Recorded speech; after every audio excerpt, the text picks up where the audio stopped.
Hoy vamos a compartir unos momentos sobre el tema del servicio en general y aplicándolo después al sentido del poder como servicio, de la autoridad como servicio. Y podemos comenzar tomando un texto del Evangelio muy significativo al respecto, en el Evangelio de San Mateo, capítulo 20, versículos 20 al 28, que es un relato, por cierto, sumamente interesante y con ciertos caracteres así un tanto humorísticos. Dice así, versículo 20 del capítulo 20. Entonces se le acercó la madre de los hijos de Zebedeo con sus hijos y se postró como para pedirle algo. Él le dijo, ¿qué quieres? Le dijo ella, manda que estos dos hijos míos se sienten, uno a tu derecha y el otro a tu izquierda en tu reino.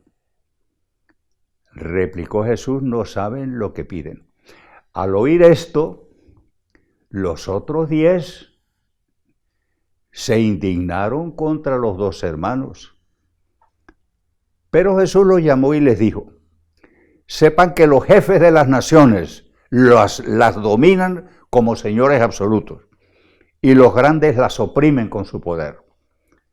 No ha de ser así entre ustedes, sino el que quiera llegar a ser grande entre ustedes será su servidor. Y el que quiera ser el primero entre ustedes será su esclavo. De la misma manera que el Hijo del Hombre no ha venido a ser servido, sino a servir y a dar su vida como rescate por muchos. Miren ustedes esta narración, que por cierto en los evangelios viene esa narración en otras formas, o hay la repetición de esa misma enseñanza en otras circunstancias. Aquí es la mamá de los Zebedeo, que viene muy acompasadita y pide nada más ni nada menos que los dos hijos, uno se sienta a la derecha y el otro se sienta a la izquierda en el reino. Y otra cosa ahí, los apóstoles, cuando oyeron esto, se pusieron bravos, porque cada uno quería, digamos, la misma cosa. En otra narración de que sale en el Evangelio, que también es muy curiosa, dice el evangelista que venía Jesús y venían detrás los discípulos y se ve que el Señor tenía los oídos bien dirigidos y al final de esa jornada o jornadita el Señor les pregunta a los discípulos, ¿y ustedes qué venían hablando por el camino? El evangelista no lo dice, pero debieron ponerse un poco colorados porque lo que venían discutiendo por el camino, quién era el primero, el superior de todos ellos. Y entonces el Señor le dio una lección parecida a la que acabamos de oír en Mateo 28. En otra de las narraciones son los mismos discípulos, los hijos, se ve que tenían aspiraciones grandes, ¿no? Se ve que esos dos discípulos que eran los hijos de Zebedeo, ellos mismos se acercaron al Señor, no ya la mamá, se acercaron al Señor y le dijeron, pon el uno a la derecha y el otro a la izquierda. Le pidieron lo mismo. Entonces el Señor le dio una lección. Mire, esta es una de las grandes lecciones del Evangelio, porque pone de relieve la actitud, digamos, del ser humano como tal, y especial del ser humano que quiere ser diligente con Dios, atento a Dios, y entonces de interés en ese sentido general, y denota también y de manera muy particular el sentido del poder, el sentido de la autoridad que son necesarias en una determinada comunidad en una determinada sociedad, en un país. Bueno, Dios creó al ser humano para vivir en relación y estableció al mismo tiempo pues, el ejercicio de alguien que coordine, que dirija, que etcétera, etcétera, en los diversos niveles de la convivencia. Entonces, esta es una lección grande en ese sentido. Y que en todas circunstancias, pero podemos decir nosotros que en las circunstancias que estamos viviendo, pues tiene eso un acento muy especial. Mira, uno de los pecados capitales, el primero que aparece en la lista es el pecado de la soberbia. El pecado de la soberbia. La soberbia es elevarse por encima de los demás, dominar, es decir, manejar, manipular. Gobernar en el sentido más bien de aprovecharse, ese está el pecado de la soberbia. ¿Y quién puede decir que no tiene pecado? Porque en una forma u otra siempre se está asomando por ahí. Líderes, candidatos a líderes nos faltan. A mí me gusta mucho utilizar un refrán que dice, es mejor ser cola de león que cabeza de ratón. Pero hay muchos aspirantes a cabeza de ratón, eso no falta. Eso por un lado. Y por el otro lado, el concebir cualquier situación que tenga uno dentro de la convivencia, el concebirla en actitud de servicio, sea en la convivencia familiar, que hay que educarse. La primera escuela del servicio es la familia. Hay que tener presente esto. La primera escuela siempre en todas las cosas es la familia. Después en las comunidades. Y educar para el servicio. Se forma poco para el servicio. Se forma para la autoridad, sí. O se dice que se forma. Pero formar para el servicio, para la disponibilidad. Estar atento a las necesidades, a las exigencias del bien común. Estar atento, qué sé yo, al prójimo. Nosotros ya hemos visto algo de eso en nuestras reflexiones y lo veremos en futuras reflexiones.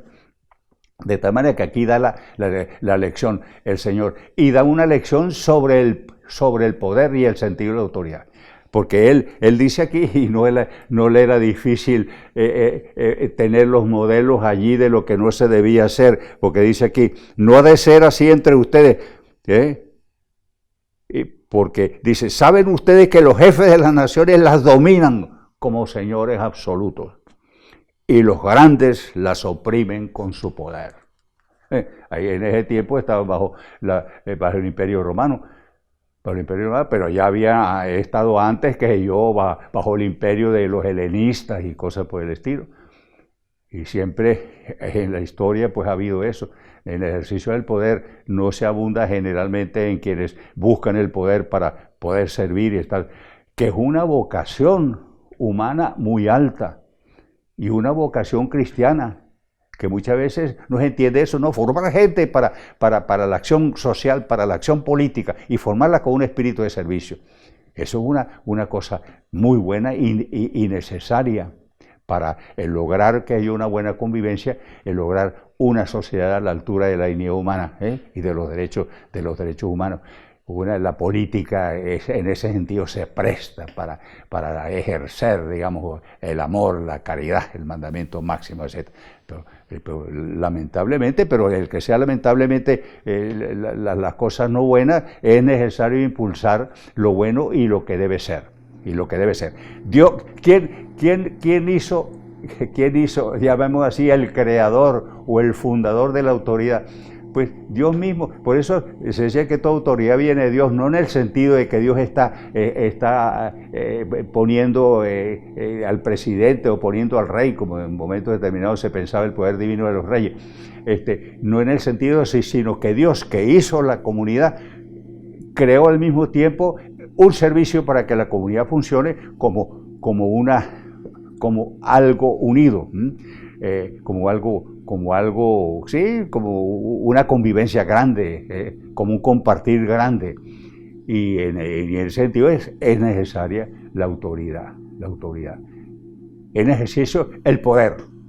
Algunos dicen que el poder cristiano no tiene nada que ver con el poder. No, el poder es indispensable en una comunidad. Y Dios quiere un buen poder.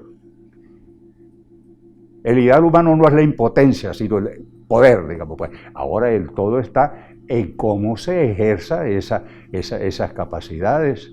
Y si se llega a un lugar de responsabilidad dentro de una comunidad más o menos respetable, o dentro de un Estado, etcétera, tener presente para qué existe el poder.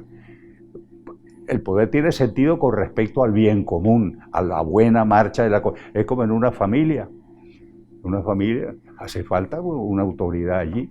No que cada uno agarra que yo por su lado. Ahora todo está como se ejerce esa autoridad, no es esa casa donde dice que el que manda soy yo. Entonces, ustedes habrán oído, y yo he oído esas expresiones, que son unas expresiones de que es necesario que exista quien dirija, pero eso, el que manda generalmente refleja una actitud, digamos, de dominio, de prepotencia. El sentido de la autoridad, la auctoritas. Fíjese, la autoridad, la etimología la latina de la palabra auctoritas viene de un verbo, aullere, que dice crecer, hacer crecer. Es decir, el sentido de la autoridad es hacer crecer, es decir, que la gente crezca. Tremenda responsabilidad, que la gente crezca, que el ciudadano crezca. Muchas veces la cosa está en que el ciudadano, que yo no piense, que el ciudadano no actúe, no elija, no cosas, etc. Yo soy el que tengo que pensar por los demás. Yo soy, esas expresiones como esa, soy el pueblo, entonces se acabó la cosa. Si él piensa, pues no tiene uno por qué pensar. De tal manera que, mira, en la Escritura hizo una serie bueno, en una de las charlas anteriores recordábamos nosotros la última cena.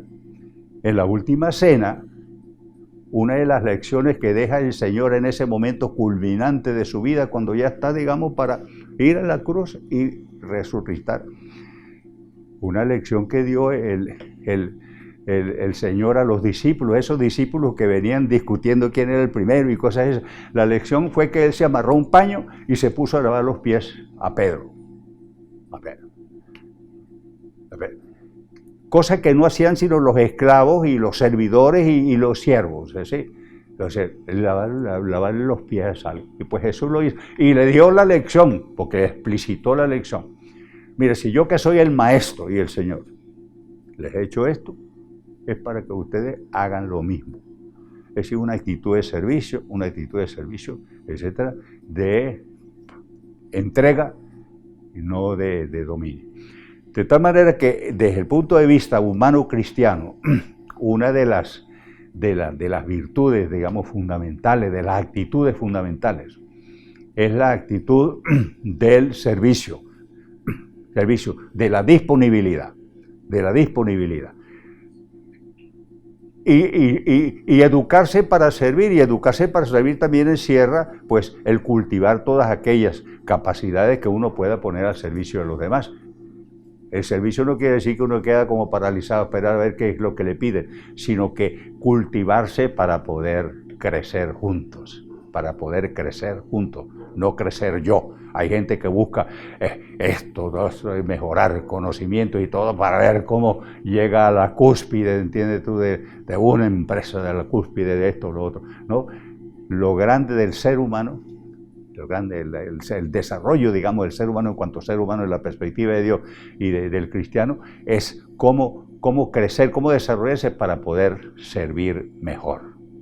Y eso hay que educarse, digamos, desde la familia y aplicarse en todos los niveles, porque en los más diversos niveles societarios se necesita, digamos, también el ejercicio de una autoridad, de una dirección.